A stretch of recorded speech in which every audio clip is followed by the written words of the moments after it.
Hello, bachcho. So let's read this question. Read the given extracts, attempt the questions that follow. And I shall have some peace there. For peace comes dropping slow, dropping from the vales of the morning to where the cricket sings. There's midnights all a glimmer, and noon a purple glow, and evenings full of linnets' wings. तो हम पहले इस extract का meaning समझ लेते हैं.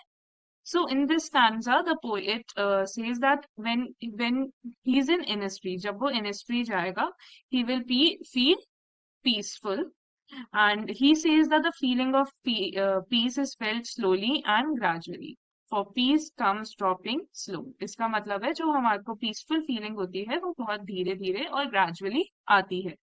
He describes how he would feel in the morning time when it is cloudy and the view is not very clear, then it will appear as if the morning has worn a veil and has hidden itself. Basically, जब सुबह सुबह का time होगा और क्या कहते हैं वो क्लाउड से हिडन होगा स्काई, तो ऐसा लगेगा कि जो मॉर्निंग है उसने एक वेल पहना हुआ है और अपने आप को हाइड कर ली है. Looking at this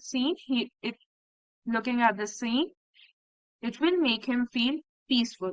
Further, he says that when the male cricket's insect will sing a song, that sound will bring him at peace. So, where the cricket sings. तो जब cricket insect जो होता है वो गाएगा या फिर sing करेगा या फिर sound निकालेगा अपनी जो भी होती है उसकी, तो उससे उसे peace मिलेगा. Poet को वो peace provide करेगा.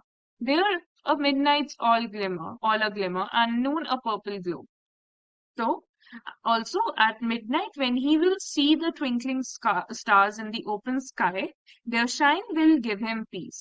और जब आफ्टरनून की अगर हम बात करें, जो सनलाइट है, it will give a purplish glow. It will also give him peace. और अगर हम इवनिंग्स की बात करें, तो इवनिंग्स में उसने कहा है, he will see the linnet bird flying in the sky. That will give him a sense of peace. तो बेसिकली उसने हर टाइम एक दिन के हर टाइम को डिस्क्राइब किया है, मॉर्निंग को, इवनिंग को, मिडनाइट को और नून को. So this is the explanation of the extract. Now for peace comes dropping slow.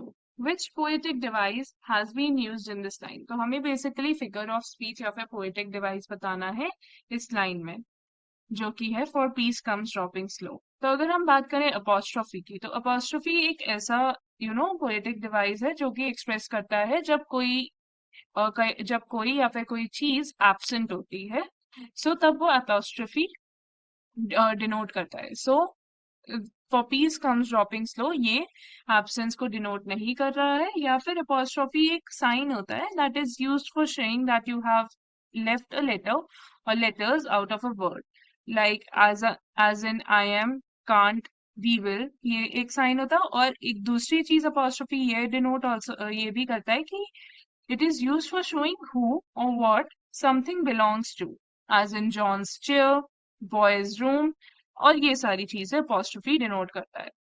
तो इस लाइन में अपॉस्ट्रोफी नहीं यूज हो रहा है, ये तो क्लियर हो गया.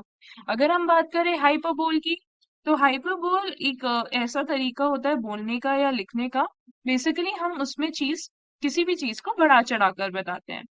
It is a way of speaking और writing that makes something sound better, more exciting या फिर dangerous than it really is. अगर हम मेटाफर की बात करें, तो मेटाफर बेसिकली दो चीजों को कंपेयर करता है.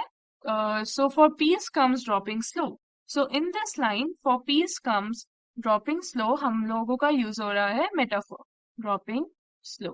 The poetic device that has been used over here is metaphor, क्योंकि in this line the poet is comparing the arrival of peace to something that drops slow, या फिर हम कह सकते हैं कोई चीज जो बहुत धीरे धीरे और ग्रेजुअली आती है उसको पीस से कंपेयर करा हुआ है. तो हम कह सकते हैं which is a metaphorical way of describing the gradual and Kameng nature of peace. तो हमारा मेटाफोर यूज हो रहा है और ऑप्शन सी हमारा राइट आंसर है. अगर हम बात करें सिमिली की, तो सिमिली दो चीजों को कंपेयर करता है बाय यूजिंग लाइक या फिर एज जैसे शब्दों का, पर यहाँ पे वो शब्द हमें नहीं दिख रहे हैं, तो सिमिली भी हमारा एलिमिनेट हो जाएगा. तो मेटाफोर सी ऑप्शन हमारा करेक्ट आंसर हो गया इस क्वेश्चन का। I hope you understood the question well. Best of luck.